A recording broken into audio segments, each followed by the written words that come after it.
recently bought a pH pen meter, as they call it. This one, K13 pen pH meter.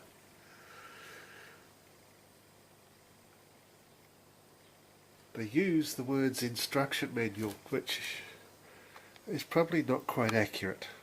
The specifications they list is accurate, but as to anything else, the only thing that's probably reasonably accurate in English is the on-off. How to calibrate it was a bit of an interesting exercise, because it's written in Chinese English. And the type of batteries to use was non-existent. So discovering other videos for this under different brand names on YouTube, we found out that they're AG13s or LR44s or the more standard European 357. They're a funny little... So what we're going to do is calibrate it using the 3 packets of buffer powder that come supplied with it, because the English instructions are not clear and there's nothing on YouTube, nothing at all. So you will need 3 lots of 250 mils of distilled or deionized, demineralized, whatever you want to call it, water. 1 for each of the powders. You'll need a glass of deionized water to rinse your pipette and the pH meter between each part of the calibration, and you'll need a spare glass into which you will put a quantity of each one of the buffer solutions. That's basically it. We've already pre-mixed them. You know they're mixed because there's no crystals in the bottom. If you do have some of the crystals left, keep stirring. So you can do it one of 2 ways. You can either put some of this solution, about 20 to 50 mils, in a separate glass and measure it there, or you can just dip the probe in the solution that you've mixed up, which is what I'm going to do now because it's just too fiddly. So first thing you do, if you've bought this and it's just arrived today from China, the little bulb on the end will be dry, so get some deionized water, stand the probe in it and leave it like that for an hour. If you don't do that and the bulb is dry, then the meter readings that you get will be off, invalid. So to calibrate your meter, which you will do when you first get it, you take the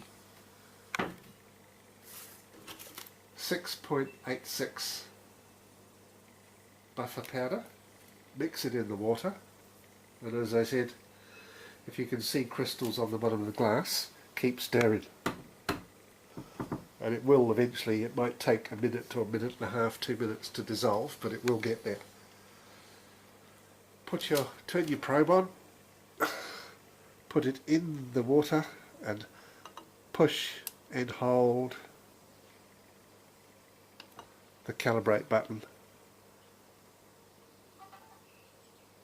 It'll come up and read 686. Our one says SA, which we believe is saved, and then it says end, which means it's finished that cycle of calibration. Take it out, wash it in a glass of deionized water. Next one is the 4.01 buffer powder, again dissolved in water, no crystals. Put that probe in it. These probes have a removable tip. Never take the liquid level above there. It's like, that's quite sufficient. Just below here. Just in case you haven't got that screwed on tightly and water gets into the electronics, in which case it'll never work again. Anyway, 401.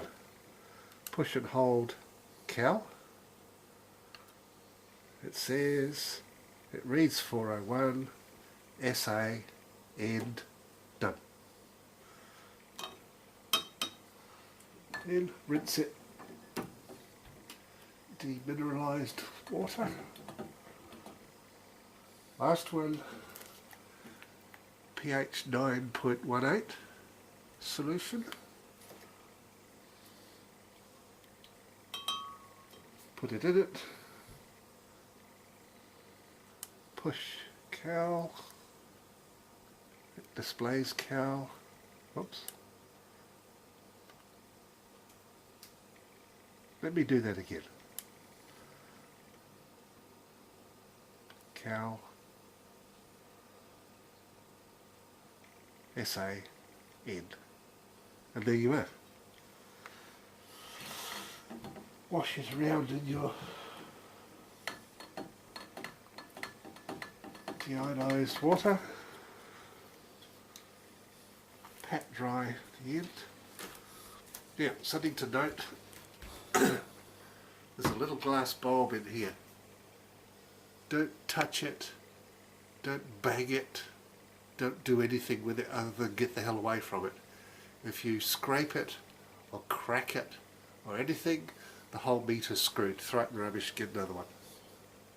It's delicate, it's a very fine glass bubble, and it will not tolerate bangs or scratches or anything. It just cracks. On some of them you see this metal post here.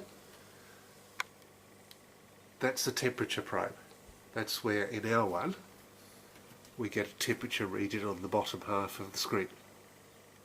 That comes from the metal bit, and the pH comes from the little glass bulb. Now, to use it, you can either take a sample, as we did earlier, of water. The probe is going to fit in that far. So, fill up your container as far as necessary. Put your meter in it. And after a short period of time,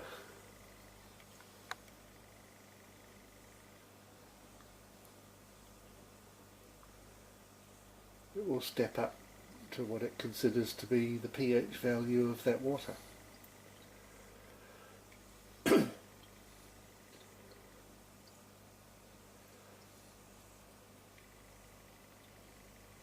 to 7.1.